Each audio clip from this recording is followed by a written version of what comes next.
El golpe de Estado de 1943 cierra un periodo negro y trágico de la historia de la Argentina, que algún periodista de la época denominó década infame.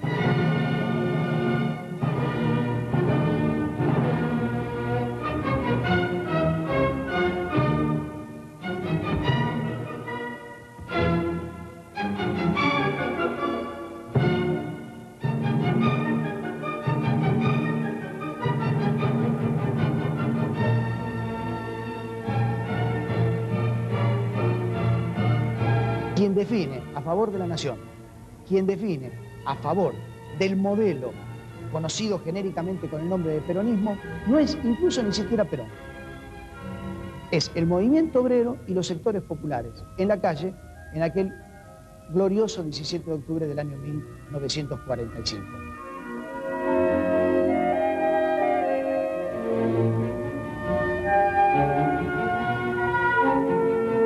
Esta nueva clase obrera comienza a llegar desde el interior entonces y viene a superponerse a lo que podríamos denominar la antigua clase obrera o la clase obrera que tradicionalmente había formado la clase obrera argentina con inmigrantes de ideologías anarquistas, socialistas, sindicalistas.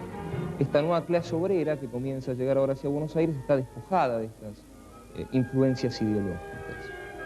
Y comienza a superponerse a esta antigua clase obrera, lo que algunos autores llaman la vieja guardia sindical, y son un poco lo que se van a convertir, andando el tiempo, en el alma mater del peronismo, porque van a engrosar todo el cordón industrial del Gran Buenos Aires, y son los que van a sufrir más directamente los arrebatos y las persecuciones de la década infame.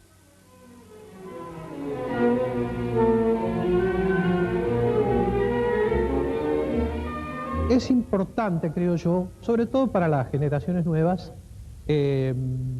señalar que el 17 de octubre, como todos los hechos históricos, tienen una razón de ser. El 17 de octubre del 45 lo que ocurrió fue eso. En el rostro de la gente que ocupó la Plaza de Mayo se evidenció la existencia de un país nuevo. No ha tenido antecedentes ni podría tener repetición, porque es un hecho, como otros hechos, único en la historia argentina. Fue una revolución social. Creo que Perón fue una revolución social.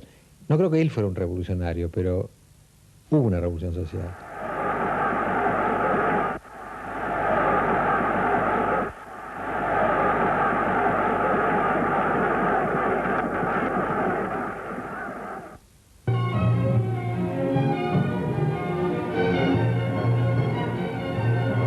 Sabíamos que eso anunciaba un tiempo nuevo en la Argentina, todos éramos que creíamos que hacía falta hacer una revolución profunda en la Argentina de aquel entonces, una Argentina caracterizada por el fraude electoral, la desmovilización política, la fractura social, el coloniaje económico, las intervenciones abiertas del embajador norteamericano en la política argentina, y todas estas cuestiones que lastimaban el orgullo nacional y lastimaban además nuestras convicciones nacionales y populares. La Argentina era un país donde los conservadores manejaban la economía de forma muy ortodoxa, pero políticamente era un sistema de absoluto paternalismo.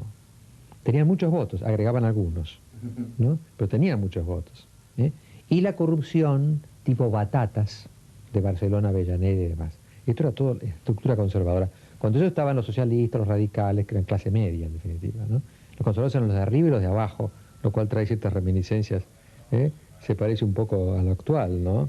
Arriba y abajo. El ejército en aquellos años, diríamos del 42 al 45, desde antes del golpe de junio del 43, tenía dos minorías activas. Una minoría activa, de orientación ideológica nacionalista, articulada por el GOU, ¿no es cierto?, de la cual Perón inicialmente no fue el líder, pero después terminó siendo el líder. Había un sector más liberal, ¿no es cierto?, proaliado en la Segunda Guerra Mundial, y entre estas dos minorías se disputaban el control del ejército. Como suele suceder en los procesos del ejército, había una mayoría profesionalista que, de acuerdo a las circunstancias, se inclinaba hacia una u otra posición. La discusión, esa la viví en mi familia también. Mi familia estaba partida en dos entre germanófilos y aliadófilos. Discusiones terribles, tenemos 30 personas en la mesa, una cosa terrible. Pero todos eran pro-europeístas. En octubre del 45, lo que aflora es una contradicción entre la Argentina superestructural, modelada en todos los 50 años anteriores sobre una ideología librecambista y europeizante, la Argentina agropecuaria y no industrial, que tenía todas sus expresiones, la izquierda, el centro, la derecha, la universidad, los grandes diarios, la Nación o la prensa, y la Argentina real, que van haciendo de un proceso hasta cierto punto involuntario de industrialización creado por la crisis mundial, que al disminuir la capacidad de compra de la Argentina, crea un mercado interno, Y entonces hay un desarrollo de una nueva clase obrera industrial de origen del interior del país, más que migratorio, pero que se fusiona con la vieja clase obrera.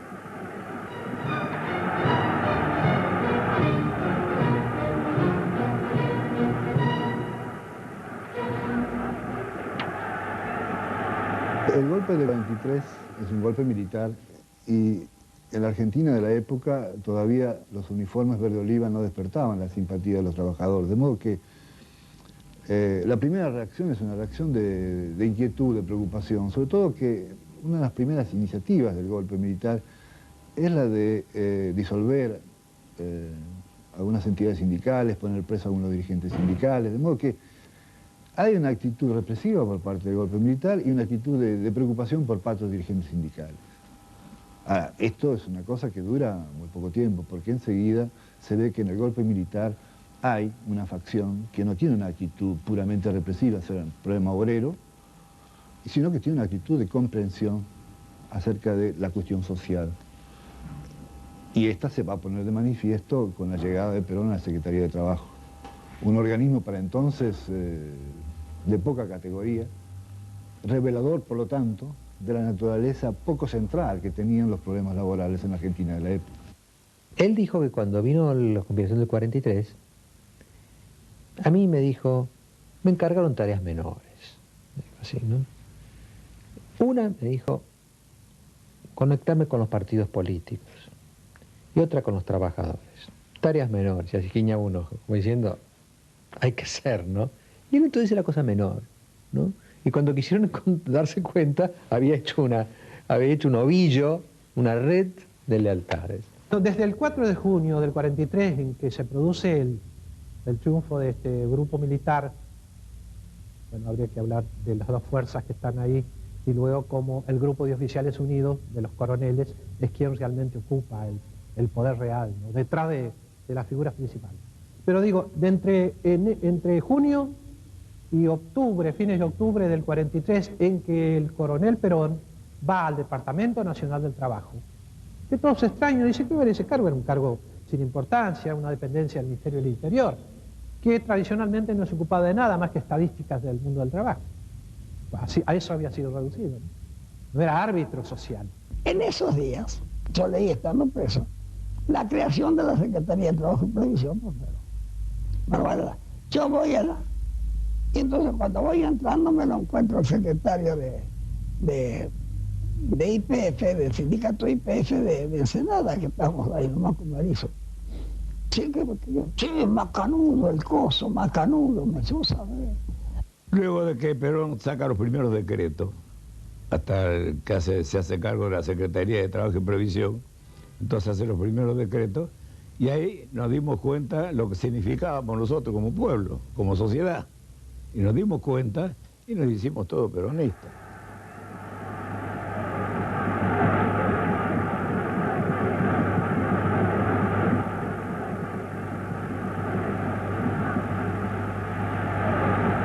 Desde la presencia de Perón en la Secretaría de Trabajo comienza a establecerse un diálogo. Ese diálogo va a ocurrir en sus primeras manifestaciones, yo diría, entre las sombras. Son muchas las narraciones que nos cuentan de entrevistas de Perón y de Mercante que lo secunda, con dirigentes obreros que se hacen en secreto, en sigilo, por la noche. Perón teme que sus camaradas vean en esta actitud hacia los dirigentes sindicales una operación política. En consecuencia, hay toda una primera época que transcurre en las sombras, hasta que Perón, ya confirmado en su condición de secretario de Trabajo, digamos, abre el juego. Inicialmente, desde el año 43 hasta que Perón es desplazado, la minoría del GOU logra el apoyo de la mayoría silenciosa, ¿no es cierto?, dentro del ejército. Entonces controla la situación. Cuando el papel de Perón ya se hace más abiertamente político, en los meses previos al 17 de octubre, esa mayoría silenciosa, ¿no es cierto?, del ejército empieza a temer de que el ejército se había comprometido en un proceso político. Hay una figura en aquel momento, que es el general Ábalos, que yo diría que es como el fiel de la balanza, que va expresando en las distintas etapas del proceso la posición de esa mayoría silenciosa. Inicialmente aliado y amigo de Perón, en los meses previos al 17 de octubre, Ábalos va tomando distancia de Perón, porque representa el temor del oficial medio, del oficial profesionalista, a verse comprometido abiertamente con un proceso político a través de la figura de Perón. Perón tenía, si usted me va a disculpar lo que voy a decir, pero ahora se dice muy habitualmente, así que yo no lo... Perón tenía un profundo desprecio por los boludos. Y dijo, este Ábalos fue un boludo. Porque este fue el boludo, ¿no?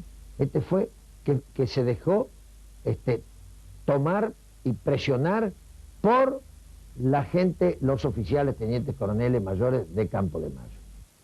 Porque Sabatini había seducido al general Ábalos, compañero de Perón y jefe de acantonamiento de Campo de Mayo, para sacarlo del escenario y luego promover una candidatura que podía ser la del propio Sabatini. Bueno, este fue el plan de los adversarios de Perón. Y así le exigen el 9 de octubre, al día siguiente de su cumpleaños, le piden la renuncia.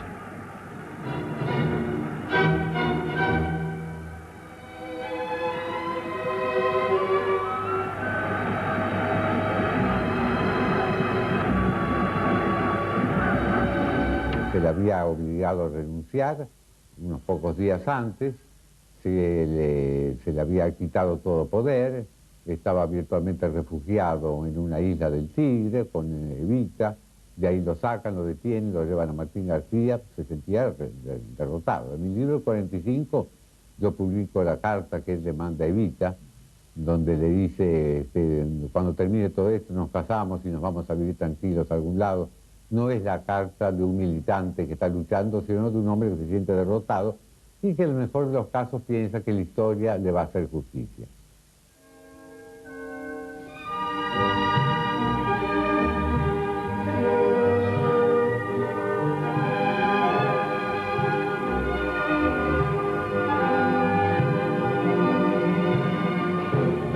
El general Perón llegó alrededor de las 10 de la mañana a esta isla que era, por así decir, territorio de la Marina de Guerra. Prácticamente el general Perón, incluso por cartas que luego en otra oportunidad mencionaremos, el general Perón llegaba a este lugar separado de los cargos fundamentales que él tenía: vicepresidente de la Nación, ministro de Guerra, secretario de Trabajo.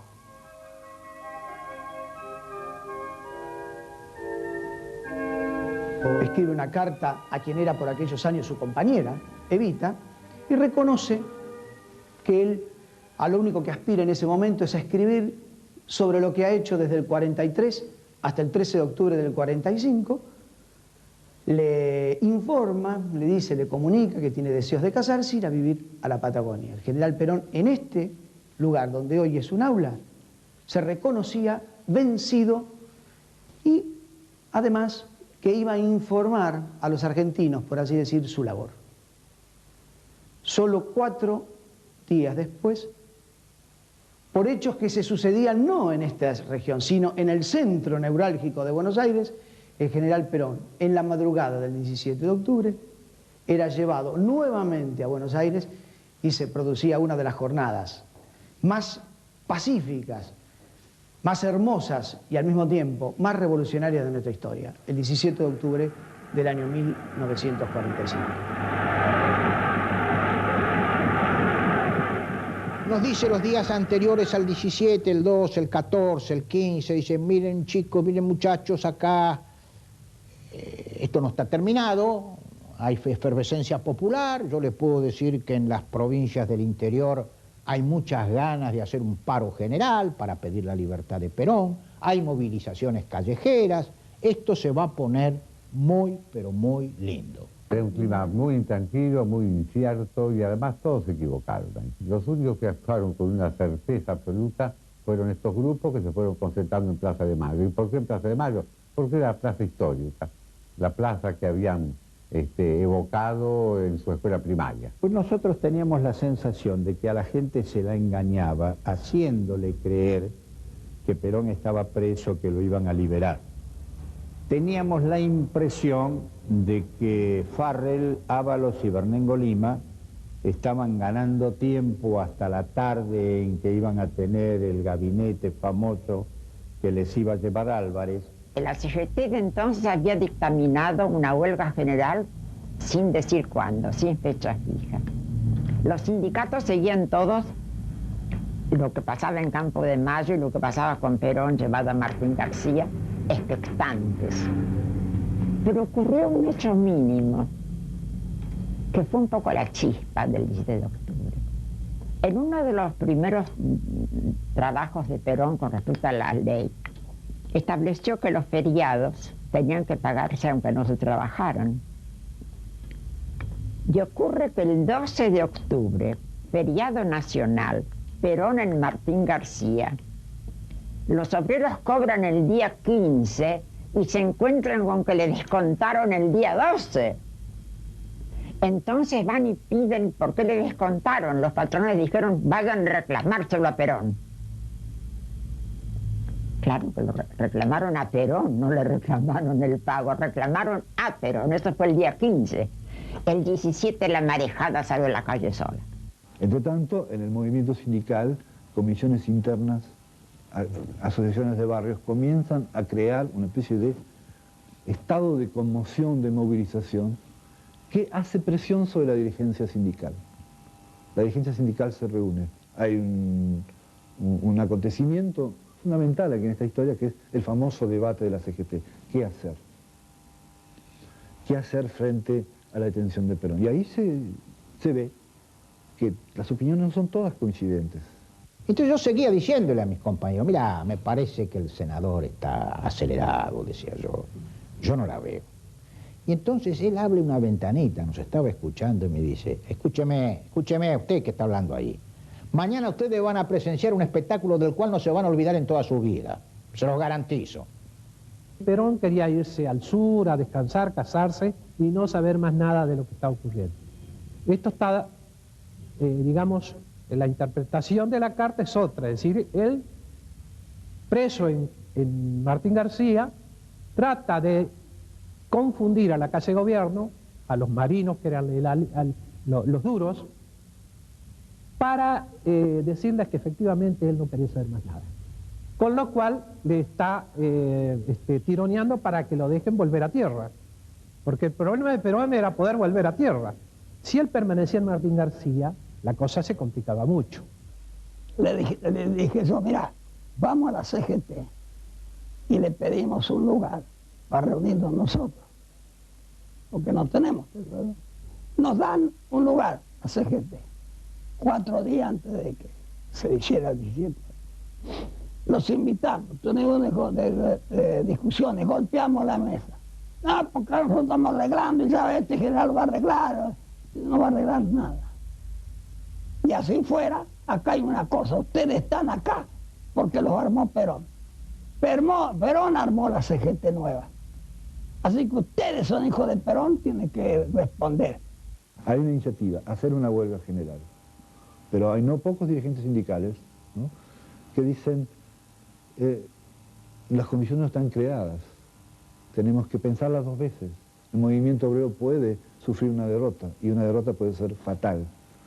Hay que actuar con pies de plomo. Sin embargo, es tal el clamor que rodea a esa asamblea, información de acá, información de allá, que la gente de un modo u otro, desde las comisiones de fábrica, están levantándose, que finalmente se decide, ¿no?, por una mayoría todavía exigua, pero por una mayoría, lanzar la movilización que se va a producir el 17 de octubre. Esa movilización encuentra por sorpresa a quienes han desplazado Perón.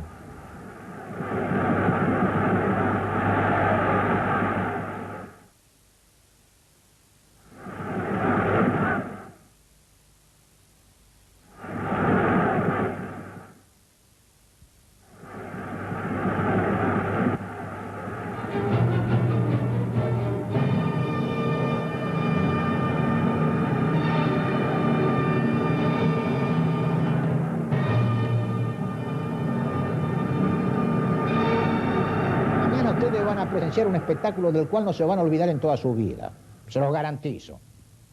Textual. Bueno, dije, ojalá tenga razón. Yo de cualquier manera, a las 10 de la mañana me voy a Plaza Mayo, vamos muchachos y nos paramos ahí a ver qué pasa.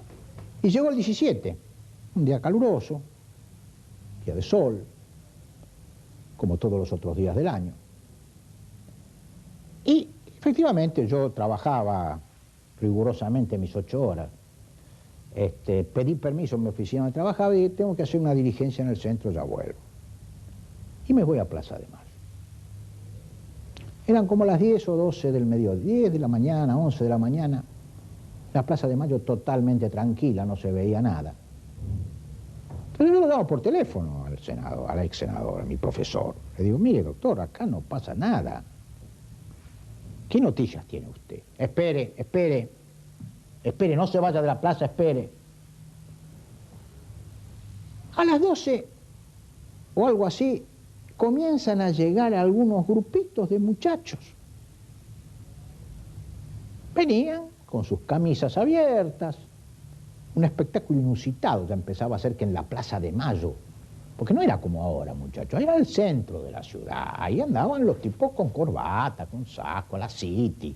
Yo tenía 12 años, estaba por cumplir 13, y nosotros vivíamos en Callao Vicente López, en una casa que era, todos mis abuelos vivían, nosotros, mis tíos, mis abuelos, toda una casa familiar, lo que se llamaba entonces un petit hotel, ¿no?, que todavía está. Y nosotros vivíamos en el segundo piso con mi madre y mis hermanas, y vimos llegar, era como ver llegar marcianos. Digamos, vivencialmente yo no sabía que existían, claro, yo tenía pocos años, pero igual. Al cine Lavalle, los cines de la calle Lavalle, iba nada más que la gente de este lado del riachuelo. No ocupaban espacios. El riachuelo era una frontera absoluta, ¿no? De modo que era como una aparición, era como... parecían las láminas de la Revolución Francesa en el Villiquen. La gente explotada no va bien vestida. Y tiene el terrible defecto de no pronunciar bien las heces a veces. Ahora, lo que tiene es la autenticidad de su dolor, de sus esperanzas y del hecho de que su sacrificio es lo que alimenta la producción y la riqueza del país. Estos eran tipos acostumbrados a manejar todo el día con la sangre. Es decir, no sé si, no quiero poner una nota grotesca, pero eran gente dispuestas a pelear. Entonces, Reyes encabeza acá a un sindicato de 12.000 trabajadores que, no digo que salieron el 16 o el 17 de octubre a la calle los 12.000, pero acá sobre La Plata, sobre la Plaza Martín de la Plata, llegaron 3, 4 o 5.000 trabajadores. Y empieza la plaza a llenarse de, no a llenarse, grupos que venían, que entraban por distintas calles a la plaza. Y de repente entra a cargar la policía y los disuelve con granadas de gases lacrimógenos, la cual también me llegan a mí, con lo cual decido abandonar la plaza, refugiarme en una tienda que se llamaba El Coloso, que estaba en Avenida de Mayo y Perú. Me meto adentro para esquivarle a los gases. Cuando se disipan los gases vuelvo a salir y ya la plaza empezaba a notar agitación. Porque ya no eran grupitos de muchachos, eran contingentes cada vez más grandes que avanzaban llevando banderas argentinas y solamente gritando una cosa: Perón sí, otro no, patria sí, colonia no. Empezaron a caer incluso tranvías hasta el trole con muchachada que decía sin galera y sin bastón, este es el pueblo de Perón. Y empezaron a llegar también algunas columnas de mujeres que venían del lado sur, fabriqueras, y esto no lo digo despectivamente, ¿sí?, que cantaban sin bombache y sin calzón, somos todas de Perón. Eso les da una idea de cómo era el clima, ¿no? En aquella época decir eso era una osadía. Organizaron que vinieran del Uruguay una tanda de prostitutas en un barco bien temprano para minimizar la presencia de las mujeres en la Plaza de Mayo.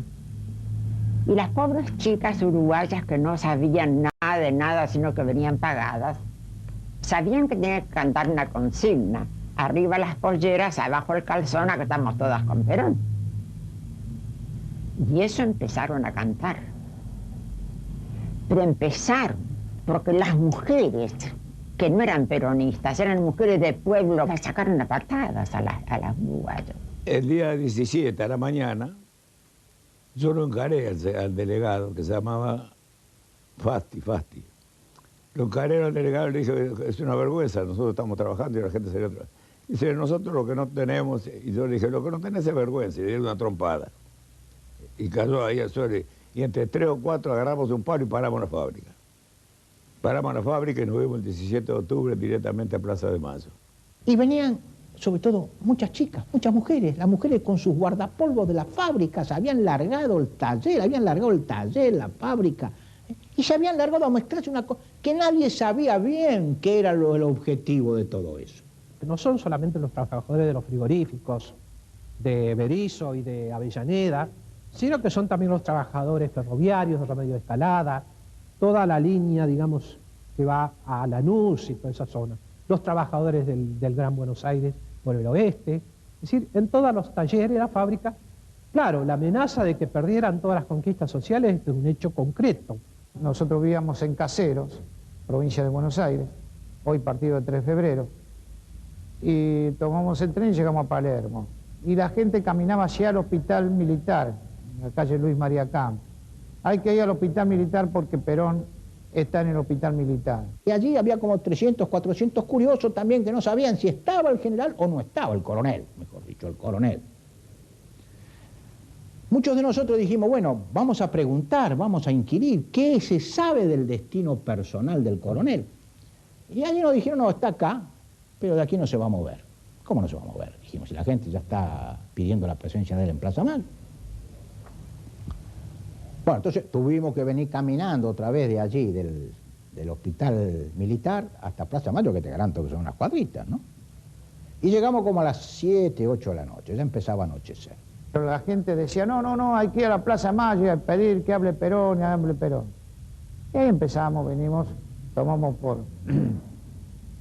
por Santa Fe y veníamos caminando.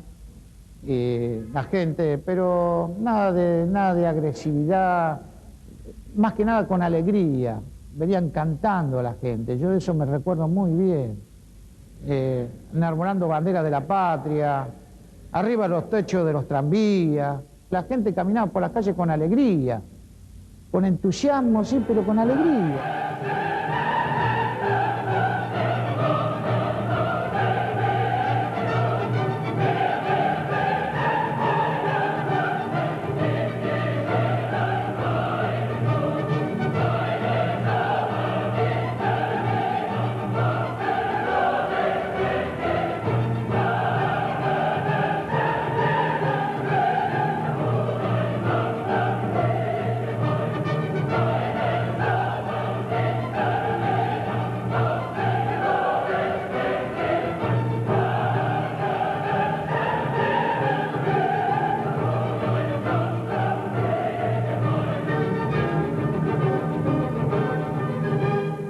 Y seguían llegando las columnas, pero un espectáculo Era un espectáculo absolutamente insólito. Los obreros de los frigoríficos con su guardapolvo, los muchachos metalúrgicos con sus overol azul, las chicas de las fábricas, los viejos, los rotos,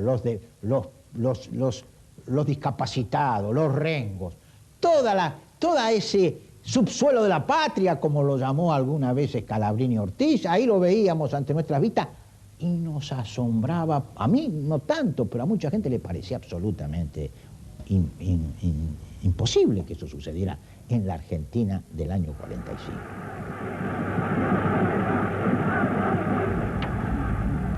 Yo que soy defectuoso de una pierna, usaba botita ortopédica en aquel tiempo, de tanto caminar me cansé y le digo al final, hermano mío mayor, digo, Gregorio, no doy más de las piernas, mirá cómo se me hincha. Sacate la botita, gravísimo error. Caminar sobre el pavimento en descalzo, si bien es cierto que ya estamos casi en el Vasco Leandro Alem, tampoco no menos cierto que caminar sobre el pavimento o sobre la baldosa descalzo, si bien es cierto con media, pero era descalzo. Cuando llegamos a la Plaza Mayo tenían todas las piernas hinchadas. Así fue que de aquello de las piernas en la plaza, dentro de la fuente, mi hermano también, fue una forma de descansar. El 17 de octubre como temática lo hemos tomado en varias oportunidades, y la lavada de pata en particular, porque consideramos que la lavada de pata es un ícono simbólico casi tan fundacional como es, más allá de las diferencias y de las interpretaciones políticas, del San Martín cruzando los Andes, del 9 de julio, del 25 de mayo, y allí está también la lavada de patas, donde es la construcción en este siglo de un pueblo que recupera definitivamente la dignidad a partir de la construcción de su propio día en este diálogo tan franco y que todavía perdura.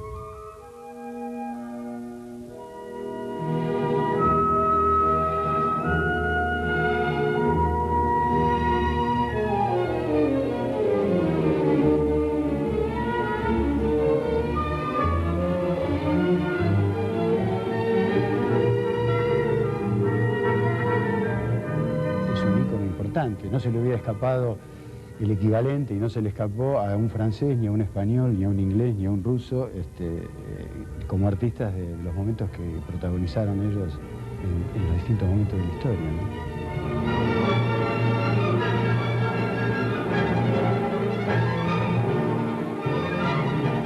Perón agrandaba un problema de respiratorio, que probablemente estaba resfriado, pero él lo agrandaba en función también de poder volver. Entonces, Casa de Gobierno dice, bueno, vamos a mandar 3 médicos. Mandan 2 médicos famosos, muy antiperonistas. Cuando llega allí, el doctor Romano encabezaba el que coordinaba la visita, se acerca a Perón. Y entonces Perón le dice, doctor Romano, si usted fuera el coronel Perón y yo el doctor Romano, ¿usted se dejaría revisar?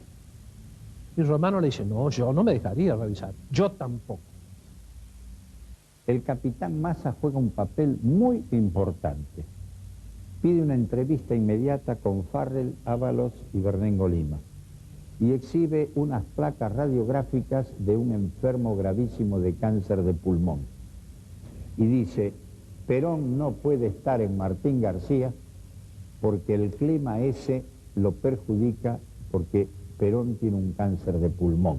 Fueron en lancha, llegaron a Martín García, Massa pide hablar con Perón, le explica cómo era el plan, Perón se niega a ser revisado porque respeta la capacidad científica del doctor Romano, pero como es un adversario político, no quiere que lo revise. Se consulta a Buenos Aires que Perón venga al hospital militar.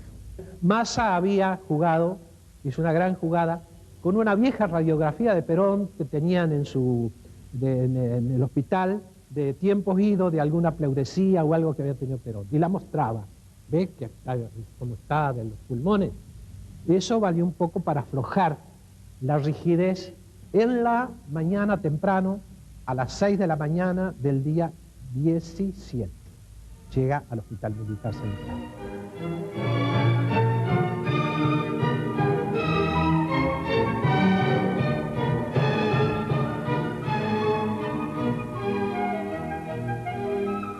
Entonces Álvarez fue un teléfono, dio la orden de levantar los puentes del Riachuelo. Ahora, no bastaba con levantar los puentes, porque podían venir en bote. Entonces el compromiso con Álvarez fue que unos cuantos de los que gatillaban del lado de la Federación Universitaria se pusieran de este lado del Riachuelo y si venían con bote, tirar a la proa de los botes para que se tuvieran que dar vuelta. A la mañana se habían, por orden militar, se habían levantado los puentes del Riachuelo. De modo que no pasaba ni automóvil, ni camión, ni tren, ese puente que está ahí en Avellaneda. Nosotros hicimos una gestión acá y el general Sáenz, que era el comandante de la segunda división, pero que estaba al frente del gobierno, y el teniente coronel Benito, que después fue general también, radical, Perón lo hizo general, vivía acá en La Plata, a pedido nuestro hicieron bajar los puentes. Y cuando se bajó el puente de Avellaneda, del ferrocarril, empezaron a circular los trenes, y sin cobrar boletos toda esa tarde y toda la noche, viajaron trenes a Buenos Aires repletos de gente, también en camiones, en autos, etc. Todo eso se desvaneció, vuelvo a repetir, porque 2 o 3 horas después alguien dio la orden de bajar los puentes. Y es un espectáculo que nunca me voy a olvidar, porque creo que es el símbolo de toda una época. Cuando avanza la columna de los trabajadores que viene, la policía comienza a recular, a tirar los caballos para atrás. Todos pasan entre la fila de caballos y de repente uno que estaba montado en uno saca la gorra, la tira arriba y dice, yo también grito viva Perón. Y a la miércoles, eso fue el acabose, es decir, el símbolo de que había una nueva relación de afectos, de lealtades, de solidaridades en la vida política argentina. Cuando llegan las 8 o 9 de la noche, la multitud comienza a exigir la presencia de Perón en la Plaza Mayo. Mientras salían esporádicamente algunos funcionarios que estaban dentro de la Casa Rosada, y una chiflatina cada vez que aparecía uno de estos en el balcón que conmovía los cimientos del Banco Nación, que estaba ahí al lado. La inquietud de la gente va creciendo, pero llegan noticias. Perón está libre, Perón está en el hospital militar, Perón viene a la Casa de Gobierno, Perón viene a Plaza Mayo. Se empezaron a hacer tiras de diario y se empezaron a levantar antorchas en la Plaza Mayo, cuando se enteran de que Perón está por salir al balcón. Entonces todos habíamos comprado diarios, cada uno venía con unos 2 diarios. Hicimos antorcha con los diarios, iluminamos la plaza con los diarios que van como antorcha. Y antes de que se apagaran los diarios, volvió la luz otra vez. Todo el centro de Buenos Aires quedó oscura esa noche. Nos alumbrábamos allí con diarios de la época, el diario de la época, críticas, noticias gráficas, que se hicieron antorchas. Entonces eso fue un espectáculo grandioso, ver en la plaza como todos los diarios que se iban alumbrando.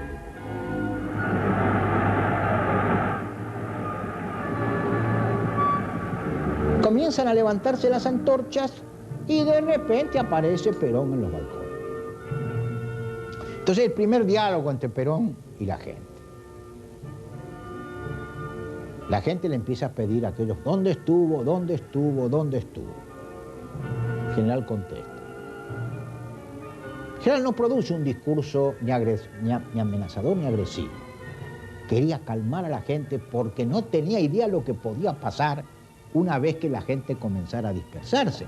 Si bien es cierto, se había concentrado con mucho orden, uno no podía suponer si alguno encendía una mecha y terminaba todo eso en el incendio de Buenos Aires. Y en ese momento que estábamos nosotros apichonados, había aparecido el enemigo en el balcón de la Casa de Gobierno. ¿Qué pasaba? Se había dado vuelta la tortilla, era evidente. Estábamos apoyados sobre el monumento de Belgrano, 30, 35 metros. Yo no entiendo nada de armas, no puedo opinar. Pero Minujín, le decíamos de sobrenombre Minuja, me dice al oído, Andrés, estoy calzado, andaba con una 45. Me dice, si me dejas apoyar sobre el hombro, desde acá lo bajo.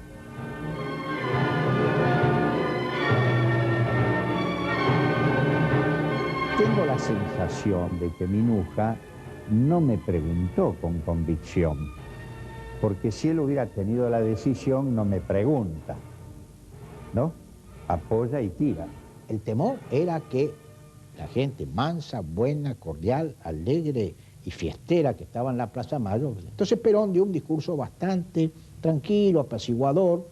La gente le empieza a decir mañana San Perón.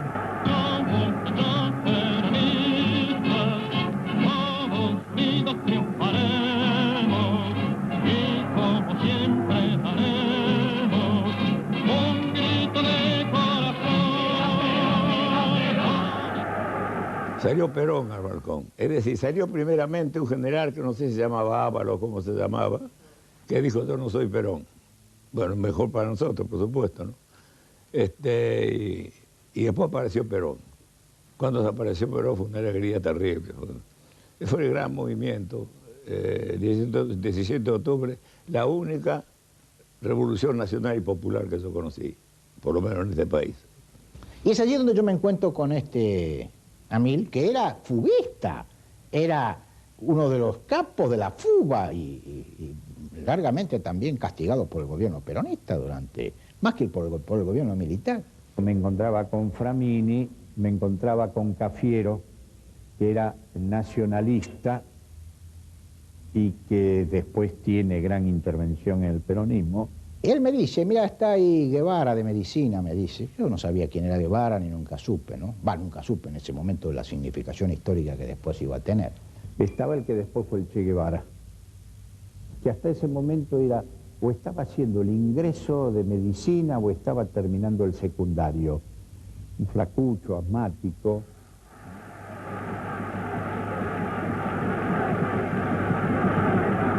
Se empieza a desconcentrar la gente. Yo iba con un grupo grande de manifestantes por la Avenida de Mayo cuando sentimos tiros. Tiramos todos al piso, frente a la crítica, frente al diario Crítica, que era Avenida de Mayo al 800, al 700, 800 más o menos. Y claro, y ahí supimos la noticia, habían matado a un chico que venía en la manifestación, que fue el primer mártir del peronismo, se llamó Darwin Passaponti.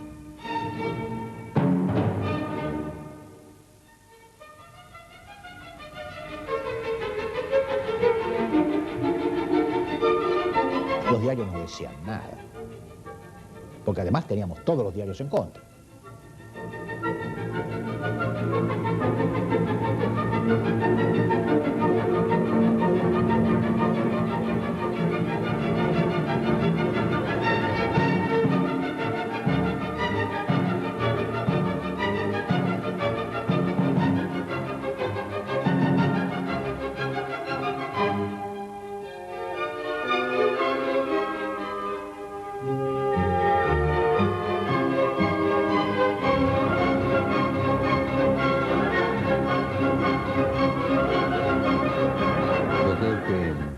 Esas bisagras de la historia, fundamentalmente porque reveló la existencia de un país desconocido. Que solamente las movilizaciones populares pueden cambiar el curso cuando las minorías, las oligarquías han tomado el poder. La movilización del 7 de octubre nos sigue confirmando, nos sigue mostrando cómo las circunstancias y los hombres hacen la historia. Y no todo en los procesos históricos son tendencias mecánicas, tendencias absolutas, y hay un determinismo absoluto.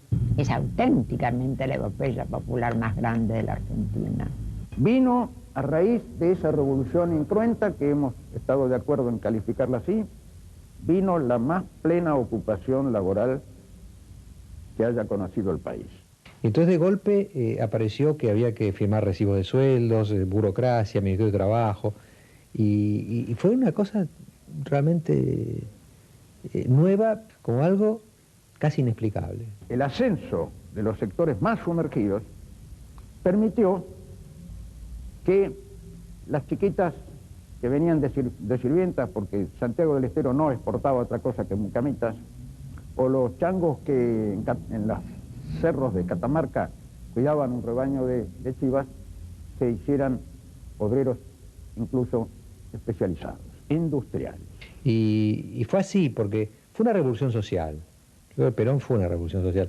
Allí comienza, ese mismo día, una verdadera revolución social que en el mundo todo, en la historia del mundo, es la única incruenta. Yo me acuerdo que en la Convención Constituyente de Santa Fe, que hicimos en julio del año pasado, agosto. Al debatir uno de los artículos sobre los partidos políticos, el Partido Socialista, los radicales, rememoraron toda la historia de sus partidos, cómo se habían fundado, cómo se habían generado con el correr de la historia, y yo pedí la palabra, yo tuve más suerte, lo mío lo fundamos en una tarde de sol, le dije. No necesitamos ni de historiadores, ni de intelectuales, ni de doctrinarios, una tarde de sol.